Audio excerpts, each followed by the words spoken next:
Atópome agora na parte alta do xacemento arqueolóxico do Castro de Vigo, concretamente o final da pasarela que nos permite facer o percorrido completo pola área escavada deste gran castro. Veño aquí a facer esta parte deste vídeo porque temos un par de cousas que me paga a pena comentar. Por unha banda, temos dúas estructuras, as que chamamos estructuras singulares do castro, porque non se corresponderían co, digamos, máis habitual de atopar nun castro destas características, dúas estructuras que non son lugares de habitación, non son ámbitos de residencia, e que por unha banda están unha aquí, a miña dereita, que sería esta gran estructura rectangular que se interpreta como un posible obradoiro, un posible taller para algún tipo de manufactura, como podería ser o curtido de peles ou a salgadura de peixe, e outra temos do outro lado, a miña esquerda, xusto ali abaixo, pegado ao actual nivel da rúa pola que circulamos habitualmente, temos unha estructura que na súa metade sur é absidal, é redondeada, mentres que na súa metade norte é rectangular, e esa planta correspóndese moi ben co que os romanos chamarían edificios con forno, algo que describen acerca destes povos e que contan cunhos edificios con forno que empregan a modo de sauna. Por lo tanto, esa estructura que temos aí abaixo e que, como veremos, está relacionada con toda unha serie de canles de abastecemento de auga, pois podería tratarse precisamente deso,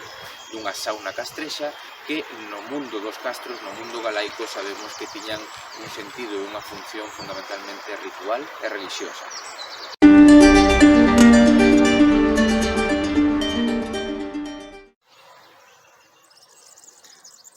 Atópome agora no interior da estrutura rectangular da que facíamos referencia no corte anterior e que identificábamos como unha especie de estrutura probablemente adicada a obradoiro ou taller manufactureiro, algún tipo de manufactura que precisase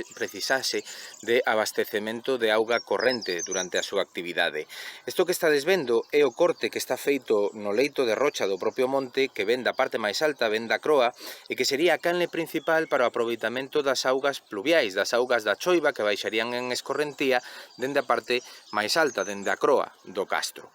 Se xiramos un pouquiño e miramos cara ao interior da estrutura na que me atopo, aquí atopamos que hai unha canle secundaria, tamén escavada, feita, practicada no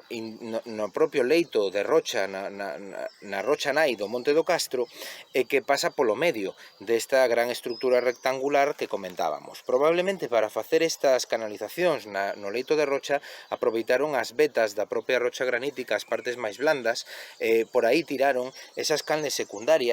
como esta que estades a ver, que atravesa completamente toda a estrutura rectangular na que me atopo. Polo tanto, unha canle principal que non só levaría auga cara aos alxibes, cara a parte baixa do xacemento onde estarían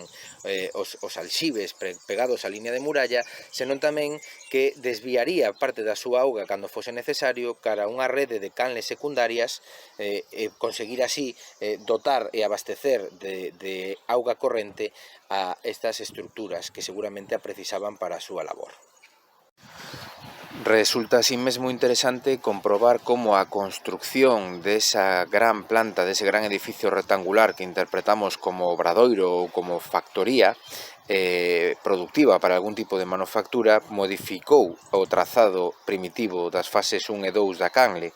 que foi desviada, seguiu funcionando, pero foi desviada, xa que a nova estrutura dunha fase xa final do asentamento cortaba completamente esta canle.